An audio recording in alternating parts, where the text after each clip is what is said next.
Hey there, Tubbies. I've got some latest news to share with you. So, yesterday in Tanjong Pagar, Singapore, there was a pretty intense incident.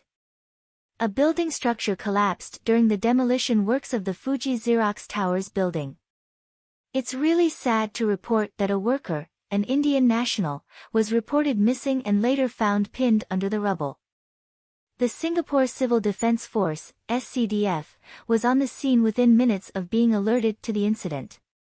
They deployed around 70 officers, 11 emergency vehicles, and even had 2 search dogs assisting in the rescue efforts. It was no easy task, though. The weight of the concrete slab and the mangled scaffolding made it quite challenging for them to reach the trapped worker. After nearly 4 hours of intense effort, they were able to free him from the rubble. Unfortunately, he had no pulse and wasn't breathing. It's really heartbreaking to say that he was pronounced dead at the scene. The paramedics did everything they could, but it was just too late.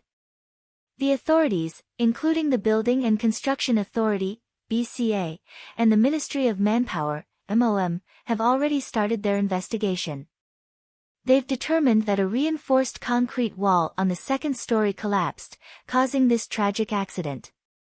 BCA wasted no time and immediately halted all construction activities related to the project. They're revoking the permit for the works until further notice. MOM also instructed the workers' employer to stop all work at the site. Thankfully, it has been confirmed by a professional engineer that the remaining building is stable and doesn't pose any further structural concerns.